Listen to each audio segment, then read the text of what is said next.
Closer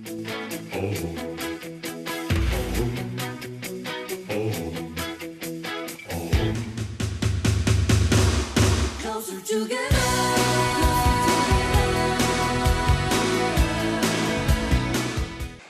Cullen Gardens started with a vision from my dad when we went to visit Woodley Replicas in Prince Edward Island.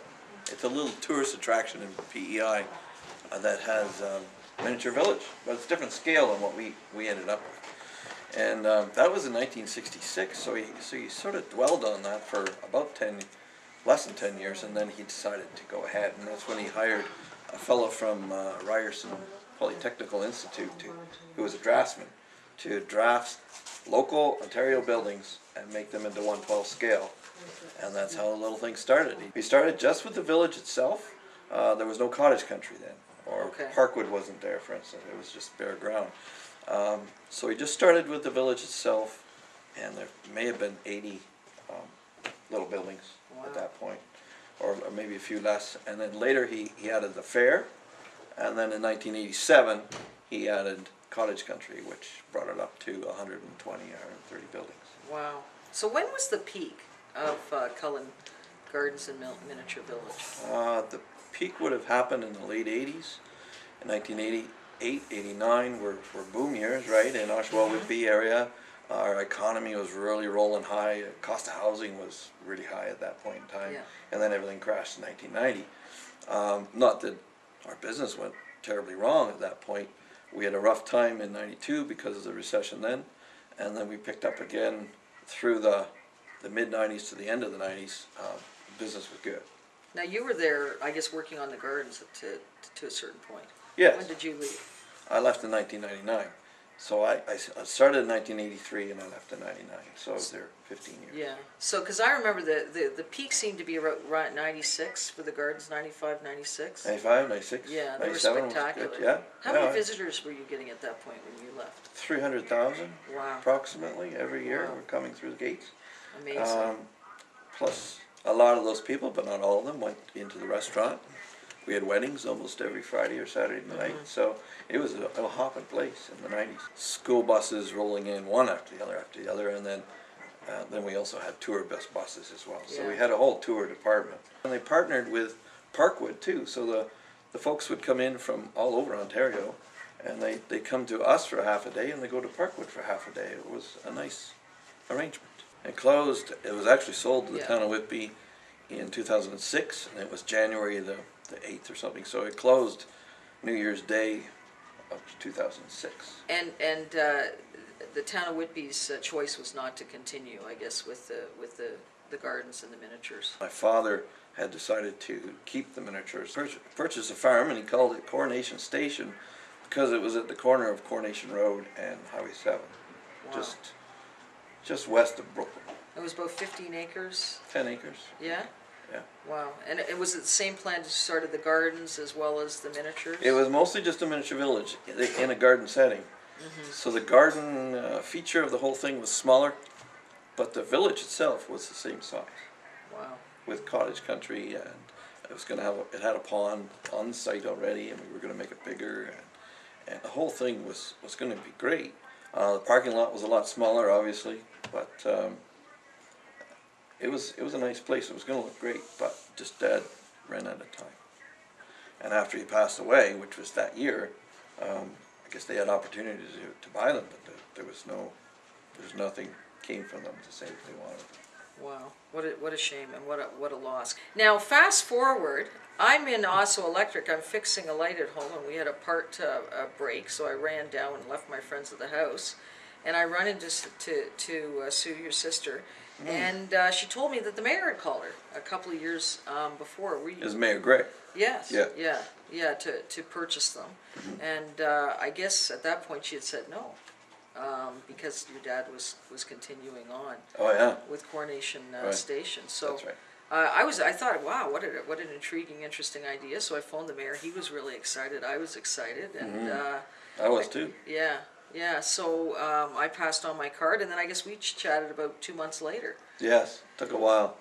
We had other people inquire about the miniatures, but we thought, well, if Oshawa would buy them and put them back into circulation and can get it going again, that would be wonderful, because then they'd stay in Durham Region, Yeah. where they really belong, I think. They had this botanical garden already, and I'd seen it. I'd been there and visited a few times in the past, the years before. But their real plan was to put it down closer to the lake, at Lakeside Park. And I thought that was a good place for it, because there's a lot of tourists go down there, either just to walk their dog or to go for a picnic or go to the playground. It's a busy place. I've been there numerous times. So I guess when you decided to sell it to the city, you felt pretty good about the city's Oh yeah, plan. I felt everything was in place, and it was going to go ahead, and within a few years anyway, the miniatures would be back on display. That was my belief. Yeah. Did they talk at all about when you met with staff in developing the plan? Did they talk in terms of the implementation costs, that kind of thing, staff? Did they? No. At the time that they bought the miniatures? Yeah. No. We didn't talk about that. How did you feel when you heard that the city had had purchased them, and then within, I guess, I'm trying to think back how fast it went. They did the analysis, we purchased them, and I guess it was within a couple of months the city.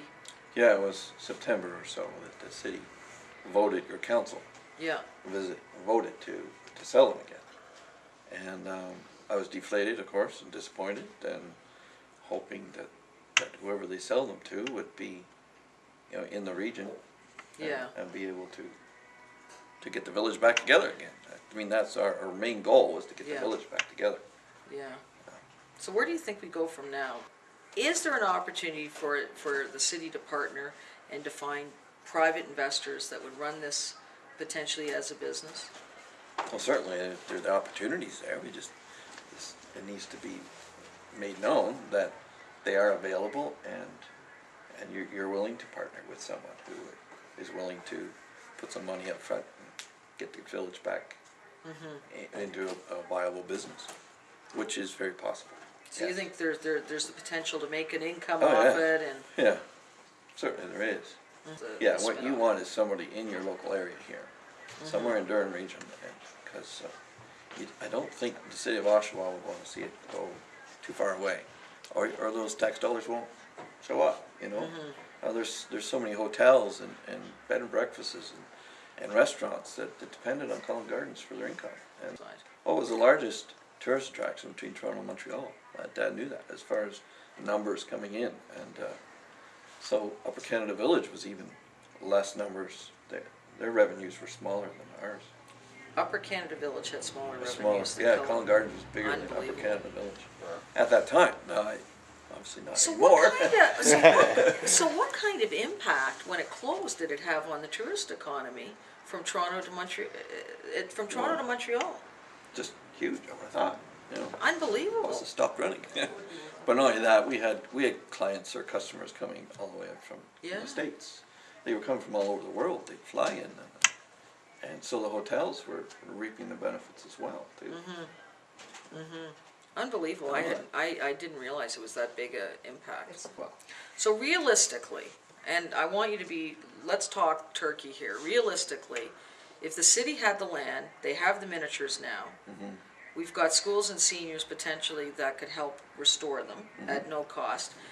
If the community were to come together and problem solve a way through, is it realistic that it could be done without additional tax dollars or risk if we found the right partners? yes, but you just have to find the right partners. Somebody who wants to put the money up front to get it going. And maybe there's a business development charity or something that's around it. A foundation that does this sort of work sometimes. You start new businesses and get them off the ground. You need seed money to get it going. So, yeah. Tell me about how you feel about it being in a warehouse. Well, it's just too bad. I feel bad for the kids of this generation who are not going to get to experience that. And I actually had a fellow stop me in Ottawa, because we have a landscaping business that says Cullen on the side of the truck. He said, "Is you the Cullen from Whitby?" And I said, "Yes." And he explained to me that as a kid he came to Cullen Gardens in Miniature Village. He loved it. and he'd like to take his kids back, because that's why he can't do that anymore, it's closed. Well, when are they opening it again? And that's his question. So everybody has that question. When are they opening it again, so I can take my kids there? You know, so It's also, Dad wanted it to go on for forever almost, you know? mm-hmm.